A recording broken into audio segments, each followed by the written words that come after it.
Bom, hoje nós vamos dar continuidade então à nossa série Encontros. E hoje nós vamos falar de um encontro muito importante. Na verdade, essa semana enquanto eu orava e eu meditava sobre isso, eu ia pregar, porque nós estamos falando de uma série de um mês, são quatro semanas, né? Ou seja, 4 domingos. Então são somente 4 encontros, dentre tantos encontros que Jesus teve nas Escrituras. Eu tinha a missão de, por meio do Espírito Santo, obviamente, discernir quais os encontros seriam ministrados nessa série durante esse mês. E essa semana, enquanto eu orava, o Senhor me trouxe o encontro de Jesus com os discípulos no caminho de Emaús. Então abra suas Bíblias comigo, em Lucas capítulo 24, nós vamos ler a partir do verso 13 em diante. Em nome de Jesus.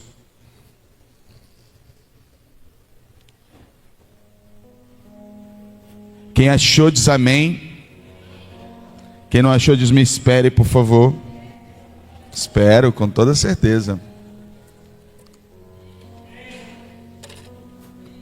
Obrigado por avisar também, né? Quando achou.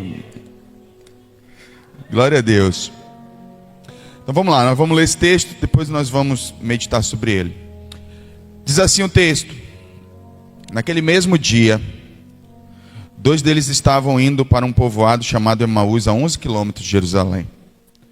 No caminho conversavam a respeito de tudo que havia acontecido. Enquanto conversavam e discutiam, o próprio Jesus se aproximou e começou a caminhar com eles, mas os olhos deles foram impedidos de reconhecê-lo. E ele lhes perguntou: sobre o que vocês estão discutindo enquanto caminham? Eles pararam com os rostos entristecidos. Um deles, chamado Cleopas, perguntou-lhe: você é o único visitante em Jerusalém que não sabe das coisas que ali aconteceram nesses dias? Que coisas? Perguntou ele. O que aconteceu com Jesus de Nazaré? Responderam eles. Ele era um profeta, poderoso em palavras e em obras diante de Deus e de todo o povo. Os chefes dos sacerdotes e as nossas autoridades o entregaram para ser condenado à morte e o crucificaram. E nós esperávamos que era ele que ia trazer a redenção a Israel. E hoje é o 3º dia desde que tudo isso aconteceu. Algumas das mulheres entre nós nos deram um susto hoje. Foram de manhã bem cedo ao sepulcro e não acharam o corpo dele. Voltaram e nos contaram ter tido uma visão de anjos, que disseram que ele está vivo. Alguns de nossos companheiros foram ao sepulcro e encontraram tudo exatamente como as mulheres tinham dito, mas não o viram. Ele lhes disse: como vocês custam a entender e como demoram a crer em tudo o que os profetas falaram. Não devia o Cristo sofrer essas coisas para entrar na sua glória? E começando por Moisés e todos os profetas, explicou-lhes o que constava a respeito dele em todas as Escrituras. Ao se aproximarem do povoado para o qual estavam indo, Jesus fez com que iam como quem ia mais adiante, mas eles insistiram muito com ele: fica conosco, pois a noite já vem, o dia já está quase findando. Então ele entrou para ficar com eles. Quando estava à mesa com eles, tomou o pão, deu graças, partiu e deu a eles. Então os olhos deles foram abertos e o reconheceram, e ele desapareceu da vista deles. Perguntaram-se um ao outro: não estava queimando o nosso coração enquanto ele nos falava no caminho e nos expunha as Escrituras? Levantaram-se, voltaram imediatamente para Jerusalém. Ali encontraram os 11 e os que estavam com ele reunidos, que diziam: é verdade, o Senhor ressuscitou e apareceu a Simão. Então os 2 contaram o que tinha acontecido no caminho e como Jesus fora reconhecido por eles quando partia o pão. Amém? Feche seus olhos, vamos orar. Pai, que nessa noite o Teu Espírito Santo mais uma vez nos conduza. Prepara os corações, os nossos corações. E quando eu falo de preparar os corações, eu me refiro, Senhor, a remover toda resistência que surge do orgulho, das mentiras do diabo, toda resistência, Senhor, que surge de um pensamento meramente humano, tudo aquilo que nos impede de nós chegarmos ao conhecimento da verdade, que cega os nossos olhos, como aconteceu com esses discípulos. Tudo aquilo que cega os nossos olhos hoje seja removido. Tudo aquilo que cega o nosso entendimento seja removido nessa noite, para que nós possamos perceber a sua beleza, a sua presença, a sua graça, em nome de Jesus. Amém e amém. Antes de eu fazer a exposição do texto, eu queria passar um vídeo. Esse vídeo, ele não tem necessariamente uma relação direta só com essa mensagem, mas com toda a série.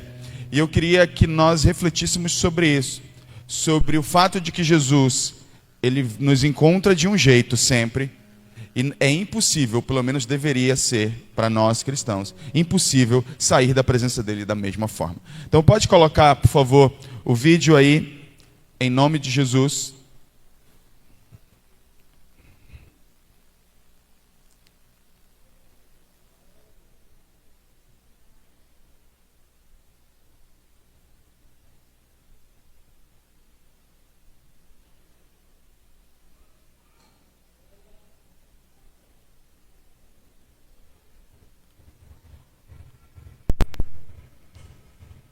É um videozinho simples. Não sei se vai rolar mais agora.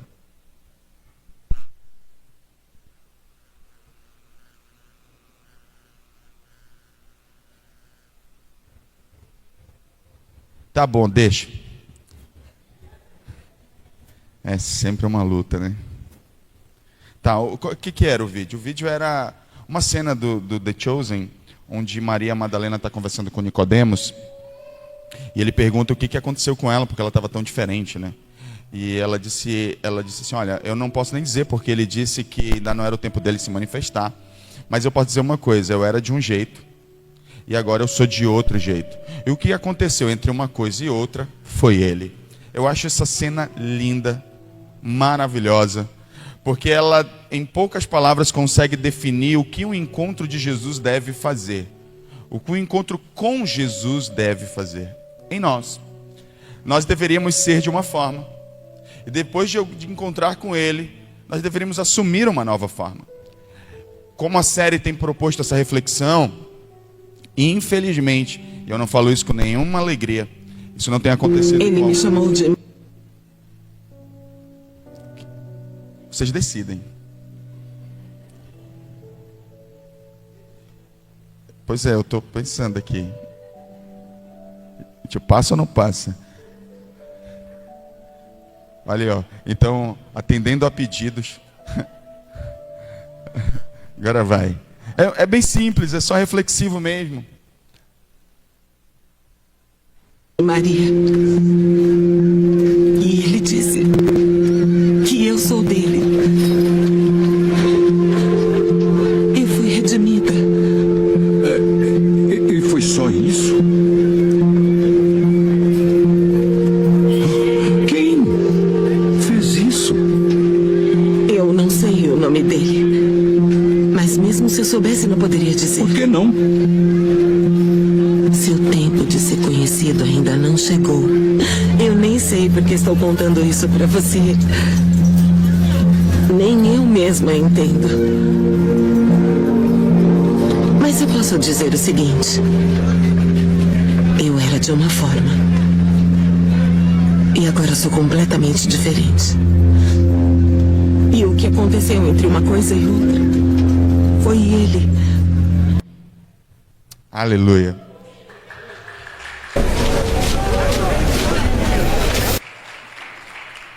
Eu não consigo não chorar quando eu assisto essa cena. Ai. Ele é lindo, é maravilhoso. Jesus é maravilhoso. Por que eu trouxe essa cena breve? Porque até agora, todos os encontros que nós estudamos refletem essa realidade. Todos aqueles que passaram por Jesus eram de uma forma. E depois de encontrá-lo, tornaram-se totalmente diferentes. Eu queria te fazer uma pergunta. Aconteceu mesmo com você? Porque se não aconteceu, precisa acontecer. Jesus precisa tocar a nossa vida, impactar a nossa história de tal maneira que de fato nos tornemos pessoas diferentes. Nós não podemos... Eu costumo ter uma reflexão que eu gosto muito de fazer, porque se a gente supostamente passa por Jesus, mas a gente continua sendo o mesmo, a pergunta que não cala no meu coração e na minha mente é: Jesus te salvou do quê? se você é o mesmo.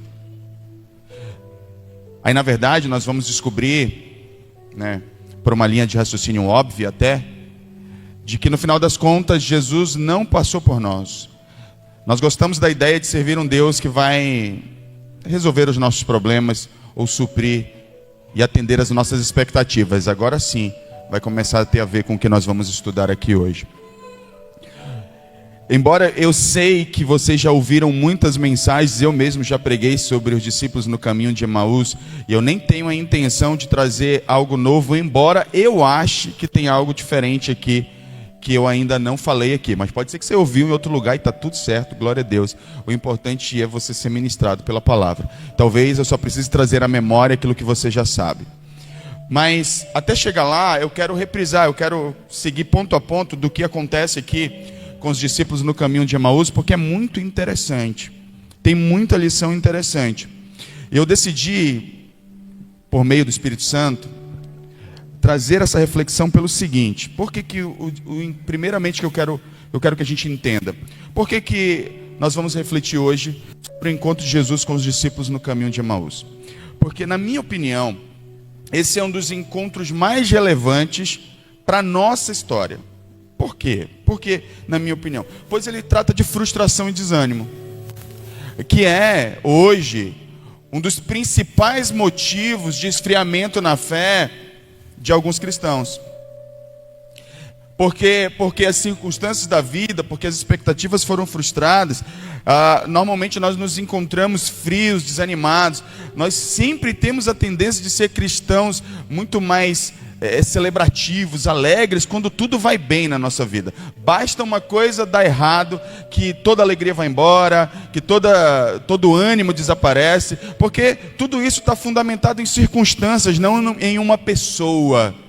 É legal quando a gente lê João capítulo 1, que diz: o verbo se fez carne, e o verbo era Deus, e o verbo estava com Deus. Por que é interessante isso? Porque para a filosofia da época, o conhecimento, o que eles chamavam de logos, que é a palavra grega para verbo, estava em conhecer as coisas. Aí João vem e diz assim: olha, não está em conhecer, está numa pessoa. O cristianismo transfere a felicidade, o conceito de alegria, de plenitude, do conhecimento filosófico para uma pessoa. Só que nós ainda não entendemos isso, a gente ainda está tentando acrescentar alguma coisa à nossa fé que nos faça felizes. Isso é um grande problema.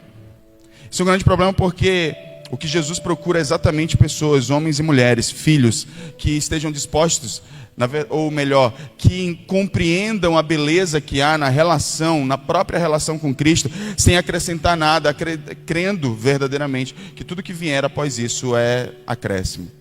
Embora nos deixe de alguma maneira felizes e alegres, mas nós já temos tudo o que precisamos quando temos Ele. E aí eu começo então a fazer a reflexão a respeito desse encontro de Jesus com os discípulos. Como nós vimos, nós lemos, esses discípulos, domingo, Jesus já ressuscitara, por óbvio, ele está lá do lado dos discípulos, e eles estão indo embora de Jerusalém para 11 quilômetros, uma cidade chamada Emaús. Vão andar 11 quilômetros. Eu imagino que 11 quilômetros andando deva dar um bom tempo de caminhada, algumas horas de caminhada. E aí Jesus chega ao lado deles, e Jesus não chega dizendo: oi, eu sou Jesus, tudo bem, como é que está vocês? Não, a questão de eles não poderem perceber, nós vamos já falar sobre ela, mas Jesus não chega se anunciando, ele chega perguntando: como é que está vocês, como é que vocês estão, o que vocês estão conversando? E Jesus, outros textos na NVI tem uma conotação diferente. Outras Bíblias trazem que quem nota que eles estão tristes é o próprio Jesus. Porque quando ele faz a pergunta: vocês estão conversando sobre o quê? Porque vocês estão tristes. Na NVI eles fazem um relato que eles estavam com o rosto entristecido. Mas em outras traduções diz que Jesus nota isso. E por isso faz a pergunta. Isso é bem interessante. E aí, quando eles vão fazer o relato, eles relatam tudo o que tinha acontecido e como eles tinham ficado decepcionados, frustrados com o fato de que Jesus havia morrido na sexta-feira, alguns dias antes. E o Jesus ressurreto está do lado deles. E a Bíblia traz uma palavra a palavra é interessante, eu li em algumas traduções bíblicas e todas elas trazem impedidos de ver. A gente tem sempre uma discussão sobre a interpretação desse texto, porque eles podem estar impedidos de ver por uma coisa ou por outra. E eu vou tratar das duas, porque eu acho que as duas são bem relevantes. A primeira, eles estão impedidos de ver por quê? Estão impedidos de ver por aquilo que eles acabam relatando na sequência, porque eles estão decepcionados. Ou seja, significa dizer que estar decepcionado com Deus nos cega. Mesmo que Ele esteja lá, a gente vai ficar incapaz de perceber, nos tornamos incapazes de perceber a sua presença, porque estamos decepcionados. E como é que isso funciona na prática? Nossas frustrações, elas vêm do fato de que nós esperávamos que Deus fizesse de um jeito, e Deus decidiu fazer de outro. Mas a gente pouco para pensar que é isso que faz dele Deus. Porque se Deus tivesse que sempre que agir dentro das minhas expectativas e das suas expectativas, o Deus seríamos nós, não Ele. E eu penso então, e essa aqui é minha opinião pessoal, que Deus frustra as nossas expectativas de propósito. Ele tem que fazer. Porque se Ele não fizer, você acha que você está no controle. Você acha que você é o dono da situação. Porque aí você vai dizer, e a maioria das pessoas acabam acreditando assim, que não, Deus fez assim do jeito que eu esperava, porque eu criei. Verdade, às vezes é verdade, você creu. Mas em alguns aspectos você quer ter o controle. E normalmente quando Deus te frustra é porque você não está crendo, você está querendo exercer controle. E existe uma diferença entre uma coisa e outra. Tem aqueles que creem. Só que você vai perceber uma diferença entre os que creem e os que exercem controle, é que esses que creem, mesmo que as coisas não aconteçam como esperavam, eles não estão entristecidos. Eles não estão caminhando 11 quilômetros para longe da vontade de Deus, como esses dois caras estavam fazendo. A maioria das pessoas começam a caminhar para longe da vontade de Deus à medida que as coisas não saem como esperam. Nesse caso aqui, esse encontro é para restaurar esses corações que se frustraram. Glória a Deus por isso, né? Porque nós temos um Deus que morreu na cruz com um propósito muito maior do que restaurar Israel no sentido humano, mas restaurar Israel espiritualmente, e não só Israel, mas toda a humanidade. E eles foram incapazes de perceber isso. Então Jesus faz o quê? Vai ao encontro deles para fé. Aleluia. Toda sabotagem do inimigo eu repreendo agora, em nome de Jesus. Irmãos do som, não deixe o inimigo te usar. Vigia. E aí, o que acontece? O fato é que quando nós adotamos esse comportamento, e esse aqui ainda não é o cerne da mensagem, eu só quero que a gente entenda e caminhe nesse texto para a gente entender aonde a gente vai chegar. Então, mas eu não posso deixar passar as lições maravilhosas que esse texto nos traz. E aí o que acontece? Os olhos deles estão fechados exatamente porque estão frustrados. E o segredo do evangelho é exatamente deixar Deus fazer do jeito que Ele quer fazer. Porque se a gente tivesse a capacidade de prever todas as possibilidades de Deus, queridos, nós certamente seríamos Deus. Então fé não está no fato de que Deus vai fazer como você quer, está no fato de que Deus vai fazer. Pode ser totalmente diferente do que você queria ou esperava, mas Ele vai fazer, porque no final, mesmo o não de Deus, ou espera de Deus, ou a vontade completamente contrária à sua, ainda é bênção para você. E é isso que nos é difícil de acreditar. Por quê? Porque o Deus que a gente idealiza, Ele faz o que a gente quer. E na verdade, então nós vamos descobrir que nós não estamos servindo a Jesus, nós estamos servindo a nós mesmos.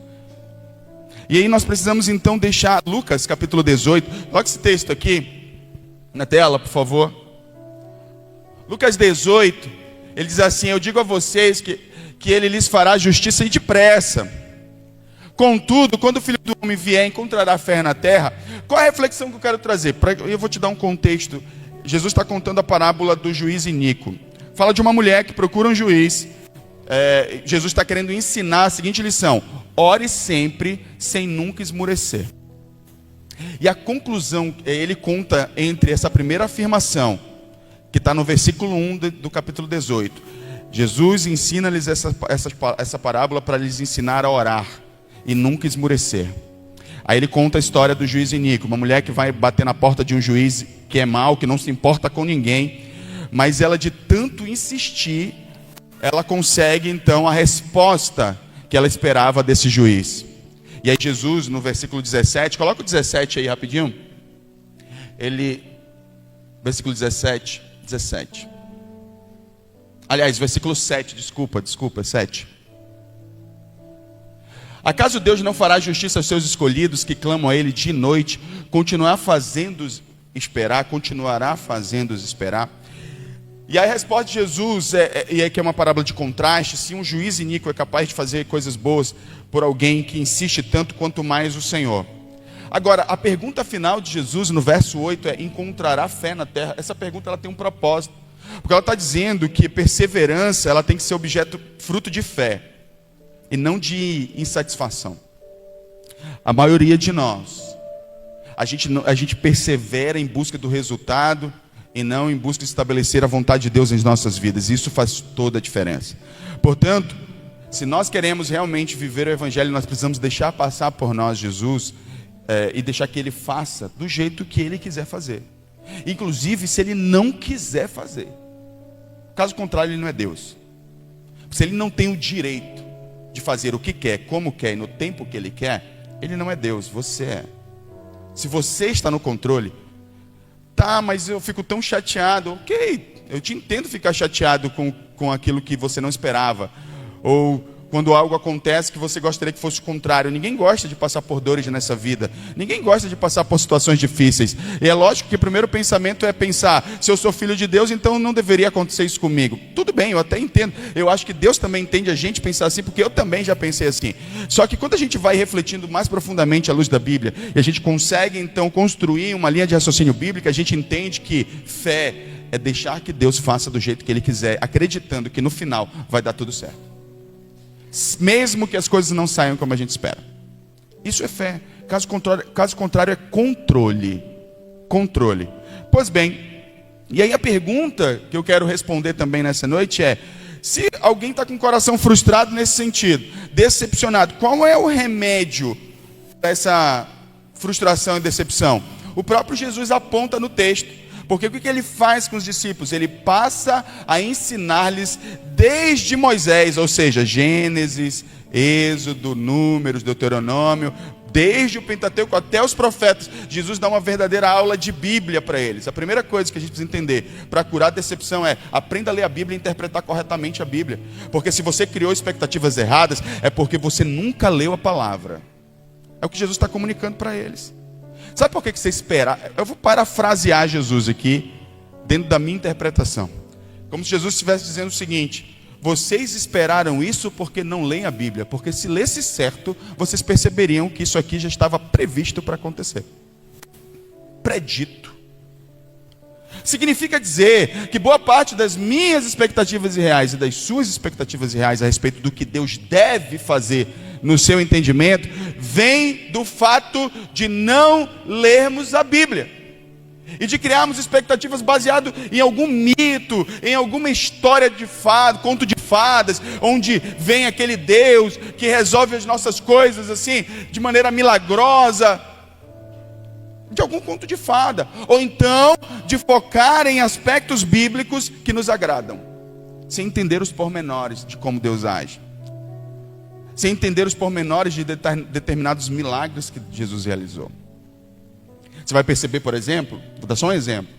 Eu percebo na Bíblia, em todos os encontros de Jesus, que Jesus operou milagre. Todos os que receberam milagre, todos, de alguma maneira, se tornaram algum tipo de missionário.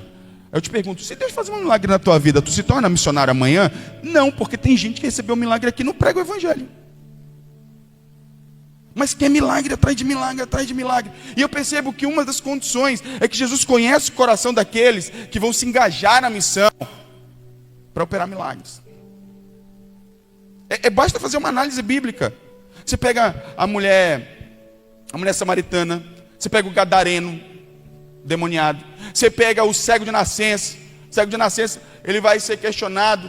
E assim, eu vou até falar isso no final, mas eu sempre adianto algumas coisas, né? E não estou falando para você ser professor de teologia, não, meu irmão. Eu estou falando para você dizer assim, como Maria fez. Eu não sei quem ele é, eu não sei explicar teologicamente. Eu não sou professor de teologia, mas eu posso dizer uma coisa. Eu era de um jeito, agora sou de outro. E o que aconteceu entre uma coisa e outra foi Jesus. Não é possível que ninguém consiga falar isso na sua vida. É o mínimo que Jesus espera de nós, para que Ele continue operando. Mas aí, voltando para a parte da mensagem onde eu estou falando, que a solução para a frustração é: leia a Bíblia.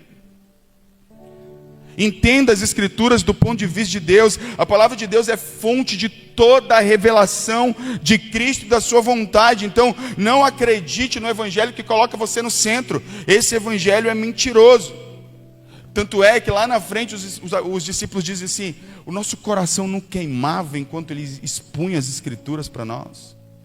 Porque é a palavra de Deus que nos torna imunes à frustração, a criar expectativas. Por quê? Porque a nossa vontade, ela fica ali na vontade de Deus. Nós acabamos por eliminar a necessidade que Deus faça as coisas do nosso jeito, porque nós sabemos como Ele pode e como Ele quer fazer, e está tudo bem para a gente, nós vamos deixar que isso aconteça. A não ser que... Agora tem uma coisa, talvez você possa ler a palavra e pode acontecer uma coisa com você. Você pode não aceitar o que está escrito. Você pode entender, dizer assim: eu entendo que Jesus quer fazer desse jeito, mas eu não aceito Ele fazer desse jeito. Em todo caso, a palavra de Deus, ela vai cumprir o seu propósito. Ou ela vai revelar a vontade de Deus para você, ela vai revelar quem você é. Vai mostrar que você não crê. Então ela é um espelho nesse sentido. Bom, eu li, sei como Deus vai fazer, sei o que Ele quer fazer, mas eu não aceito o que Ele quer fazer. Ok, seu coração foi revelado. Então o problema não está em Deus mais. Você não pode se queixar de Deus. Quiser queixar-se, queixe-se de si mesmo, por não conseguir crer. E admita isso.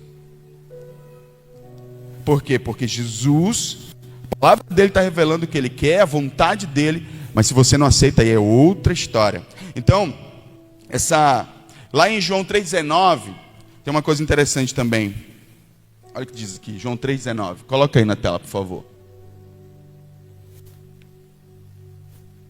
João 3,19. Bora lá, irmã da mídia. A jovem da mídia. Este é o julgamento. A luz veio ao mundo, mas os homens amaram as trevas no lugar da luz, porque as suas obras eram más. O que esse texto está nos mostrando? De que Jesus vai se revelar. Vai revelar a sua vontade. Nós vamos ter que escolher se nós queremos a vontade dele ou não. Isso é fato. Ou seja, também nos mostra a realidade que existem pessoas que vão amar mais o mundo, o pecado, do que Jesus. Não é por falta de oportunidade, é por amor, é por escolher o seu objeto de amor mesmo. Cada um vai escolher o seu objeto de amor, quem vai amar. E alguns escolheram amar mais as trevas. Essa passagem que nós acabamos de ler é um relato que Jesus, é um diálogo que Jesus está tendo com Nicodemos, onde ele explica a razão do porquê muitas pessoas rejeitam Jesus. Do que porquê as pessoas rejeitam a verdade. Porque elas amam mais as trevas do que a luz. Então, como é que isso se resume de forma prática? Isso te é útil no teu dia a dia? É para você perceber seu coração. É para você parar de culpar Deus de coisas que não acontecem na sua vida, que pode ser que elas não estejam acontecendo, porque você determinou como as coisas devem acontecer. Você determinou como Deus deve agir, como as pessoas ao seu redor devem agir, e que se as suas expectativas não forem atendidas, não serve. Você fica com raiva, você não quer mais falar com as pessoas, você quer sair da igreja, você quer abandonar Jesus, porque para ti só serve de um jeito. Você é o dono da razão, é o dono de toda a verdade. Já te ocorreu que isso parece ser demais? E que nós não somos os donos da verdade? E que nós precisamos então nos voltar para a palavra de Deus em fé de verdade? Então, que nesse momento a gente possa fazer essa reflexão e parar para pensar se o nosso coração não está incrédulo. Mas a partir daqui é o ponto onde eu quero chegar nessa mensagem. Porque a gente está falando do quê? A gente está falando da série Encontros e de... Eu lembro que quando eu comecei a série, eu disse assim, olha, eu quero refletir com vocês sobre o comportamento dos discípulos depois que tem um encontro com Jesus. E aqui eles têm um comportamento interessante. Depois de serem ensinados, desde Moisés até os profetas, sobre onde Jesus está, e aqui é maravilhoso, uma aula de teologia com Cristo. Cristo ensinando cristologia para eles no Antigo Testamento. Maravilhoso. Eles tiveram uma oportunidade ímpar. Mas vamos lá. Depois disso eles tomam uma decisão muito interessante, que a maioria de nós ignora. O que eles fazem? Eu vou ler o texto. No verso 28, diz assim: ao se aproximarem do povoado para o qual estavam indo, Jesus fez com quem ia mais adiante. Então Jesus está dizendo, eu vou seguir caminho. Mas eles insistiram muito com ele, fique conosco, pois a noite já vem e o dia já está quase findando. Para mim esse é um dos motivos pelos quais Jesus não se revelou. Eles foram impedidos de conhecer Jesus, porque eles precisavam praticar a hospitalidade. Esse é um problema para muito crente hoje em dia. Praticar hospitalidade. Não sabe ser hospitaleiro. Não sabe receber as pessoas. Não sabe receber quem conhece e imagina estranhos. Porque hospitalidade na Bíblia é a capacidade de ser gentil e hospitaleiro e receber quem não conhecemos, estranhos. A gente não sabe nem receber nossos irmãos, o que dirá estranhos. Hebreus capítulo 13, verso 2, coloca esse texto aí. É curioso porque a Bíblia, ela traz umas coisas sobre hospitalidade que às vezes nos passa despercebido diante dos nossos olhos.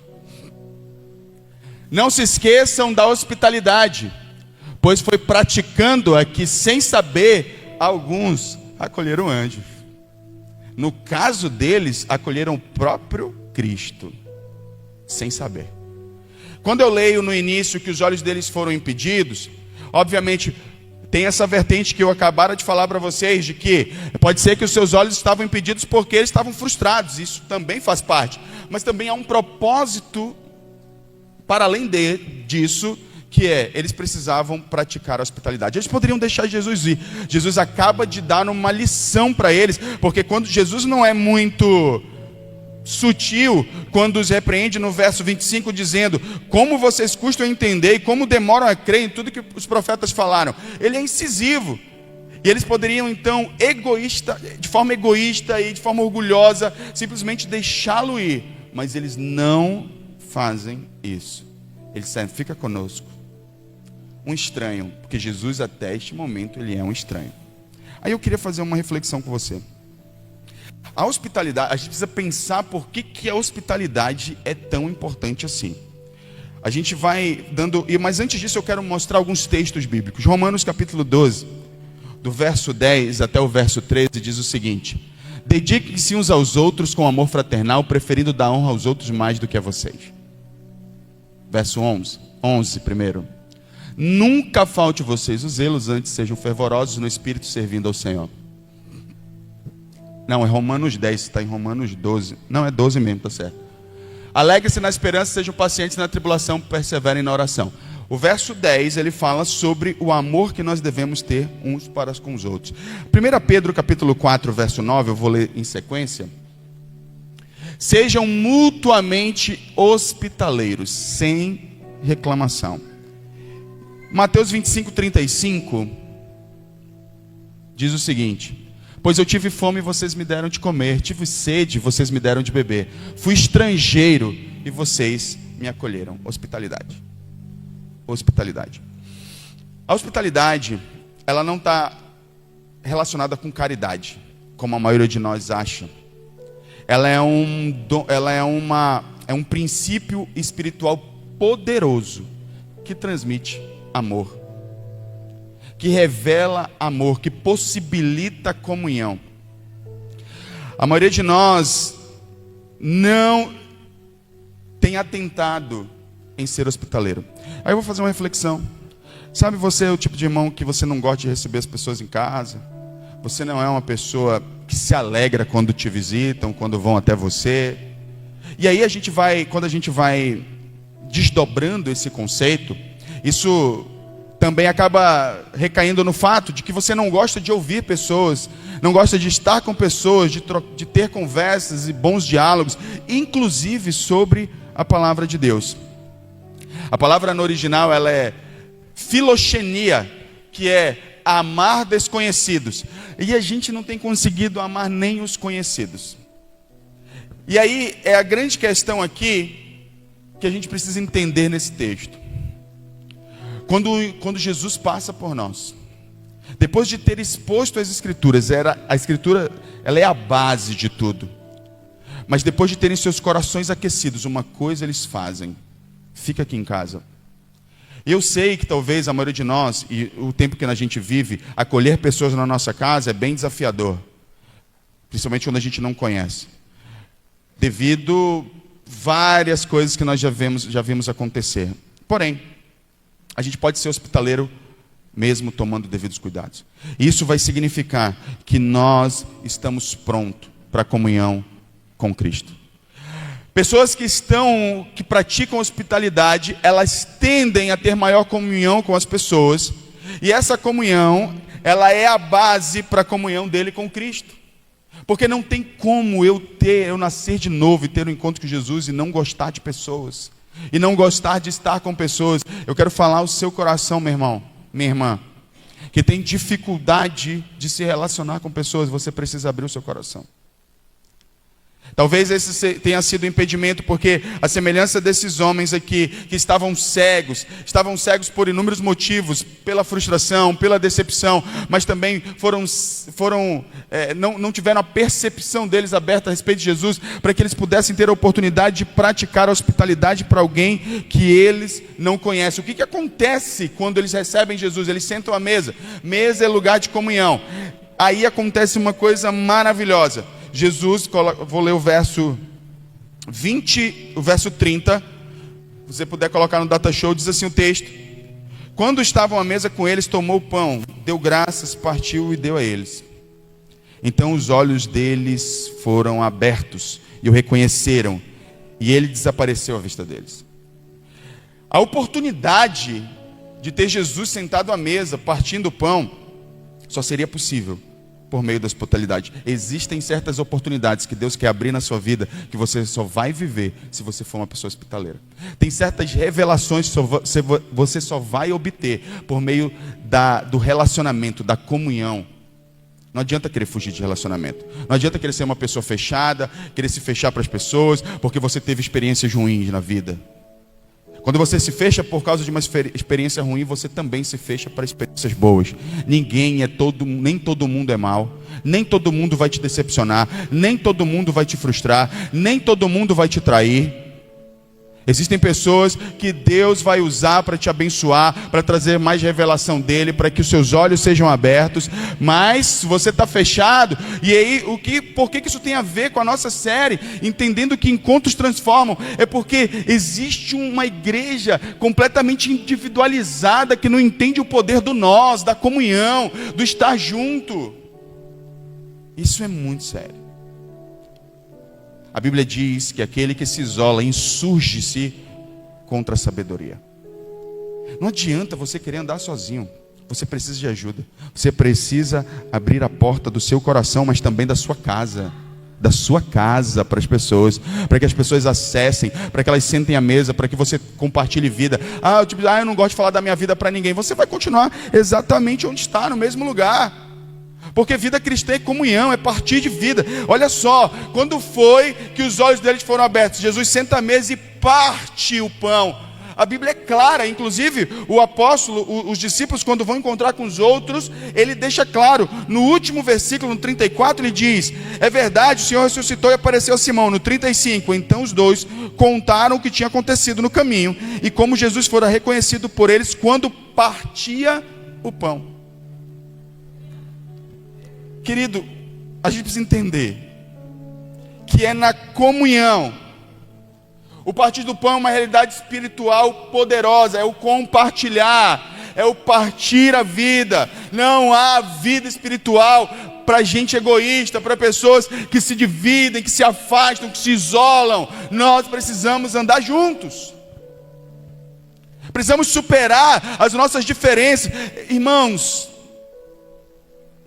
culto após culto eu tenho sido honesto aqui. E eu vou ser honesto mais uma vez. Né?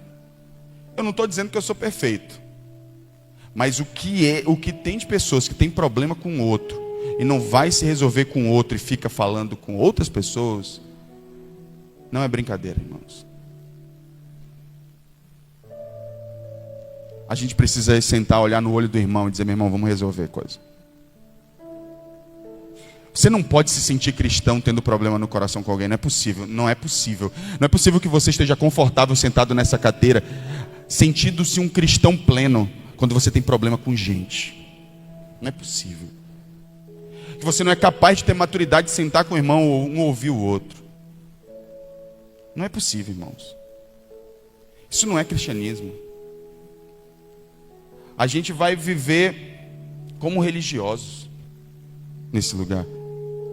E eu não quero viver assim. Eu não quero fazer parte de uma comunidade de fé onde as pessoas só fingem que vivem o Evangelho. Eu quero fazer parte de uma comunidade de fé que é capaz de partir na própria carne para fazer a vontade de Deus. Porque o partir do pão também significa rasgar. Jesus, imagina Jesus sentado à mesa e ele nem come primeiro. Ele poderia ser alguém, poxa, né? Está sendo honrado, convidado. A primeira coisa que ele pensa é em compartilhar antes de se suprir. Porque essa é a essência do Evangelho. É pensar no outro. Não somente em nós. É pensar em Jesus, não apenas em nós. Mas a gente tem conseguido, estranhamente. E essa é a parte que não faz o menor sentido para mim. Com isso eu estou dizendo que eu não tenho problemas, que eu não falho com pessoas e não tenho que me resolver com as pessoas. Mas todas as pessoas que eu tenho que me resolver, eu sento, olho nos olhos e vamos resolver. Vamos resolver. Quando eu peco, quando eu falho com as pessoas, vamos sentar e vamos resolver. Eu peço perdão.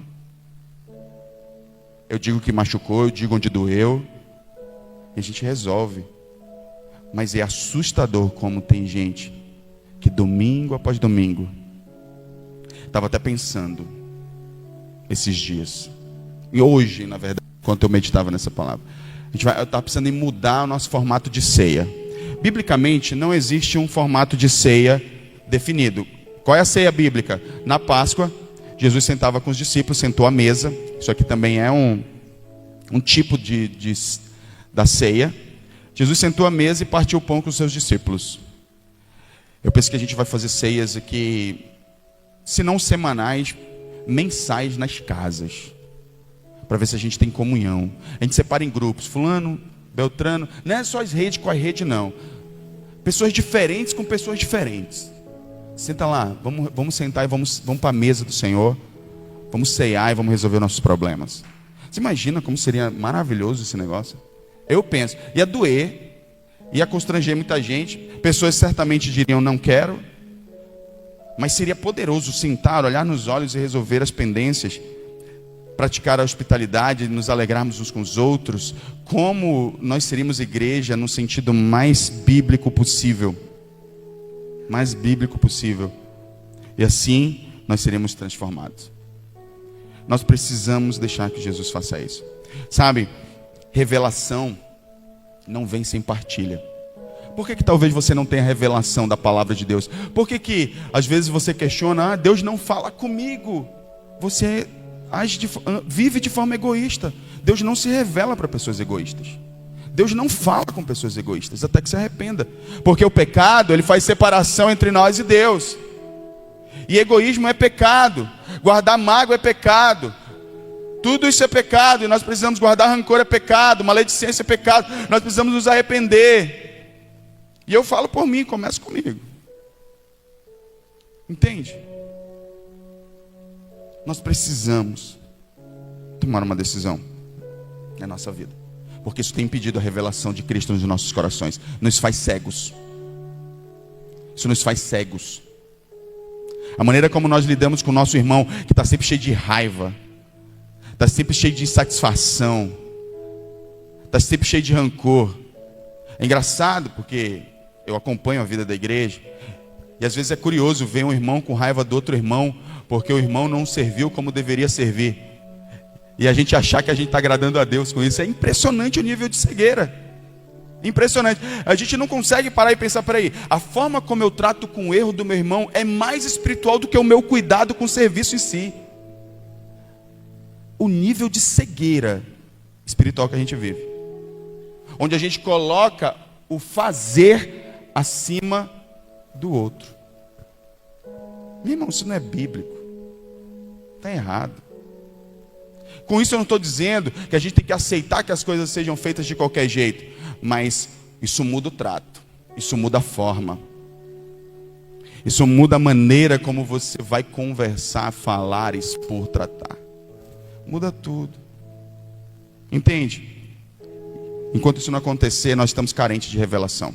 E quando eu digo carente de revelação, significa dizer o seguinte: por mais que alguém venha e pregue a palavra para ti, às vezes você, a semelhança desses irmãos aqui, o teu coração queima, mas como você não parte para a comunhão, só fica naquilo.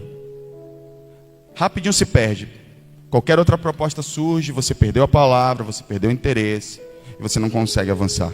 O Senhor está nos chamando para viver uma vida de revelação, mas para isso nós precisamos viver em obediência total à sua palavra. João 14, 21 diz isso para a gente, né? Que aqueles que me amam são aqueles que me obedecem, aqueles que me amam, eu me manifestarei a eles. Esses discípulos, eles cuidaram de Jesus. E aí, por fim, e eu quero finalizar nesse último tópico. O que acontece logo na sequência quando Jesus se revela para eles? Jesus desaparece. Né? Jesus não fica lá, ele simplesmente desaparece. Isso, eu já vi muita gente dando muito significado para isso. E assim, tudo vai ficar realmente na área da especulação, porque a gente não tem uma doutrina bíblica para isso. Mas penso eu que em algum momento Jesus desaparece diante dos nossos olhos para que a gente viva por fé, para que a gente creia. Ele já falou, ele já deu a direção, ele já se revelou, e ele não precisa estar provando o tempo todo para ti que ele é Deus. Ele não precisa estar o tempo todo voltando, falando a mesma coisa, porque senão você não crê. Jesus desaparece, e o que eles fazem? Eles voltam para Jerusalém. Eles tinham ido 11 quilômetros para longe do centro da vontade de Deus, que estava em Jerusalém, e agora eles voltam para o centro da vontade de Deus. Para quê? Para que sejam testemunhas. Sabe o que acontece? A maior evidência de alguém que teve os olhos abertos é entender que se tornou uma testemunha de Jesus. Como eu disse no começo, isso não significa você dar aula de teologia. Significa você dizer para as pessoas o que Jesus fez na sua vida. Então, o que eu concluo aqui nessa noite? Muitos de nós estamos como esses discípulos no início, cegos, mesmo que Jesus esteja conosco. Às vezes a questão não é se Jesus está conosco ou não, a questão é se a gente percebe Ele. Porque eu tenho certeza que Deus tem levantado pessoas para falar com você, que uma hora ou outra, ou vez ou outra, Deus ele manifesta a sua graça, Ele revela que está com você. Só que, apesar de todas essas manifestações, você continua cego, sempre querendo que Deus prove mais, sempre sem entender a sua vontade para a sua vida, que é tornar você uma testemunha. E você nunca sai desse nível. Aí o tempo todo está pedindo prova de Deus, o tempo todo. Deus tem que estar te provando que Ele é Deus. Ele não vai fazer isso, irmãos. Uma hora Ele vai parar. E aí você só vai ter o silêncio dele. Aí eu quero ver como é que vai ser. Ou você vai crer, ou você vai abandoná-lo. Então, esses discípulos, eles não eram cegos simplesmente porque eles não eram capazes de perceber que Jesus era Deus. Mas eles eram cegos porque eles não foram capazes de olhar para além de si mesmos e perceber Jesus. Até um dado momento. Até que eles decidem abrir a casa e o coração para Jesus sentar à mesa. Então, nessa noite, de forma simples, eu quero convidar você a ficar de pé.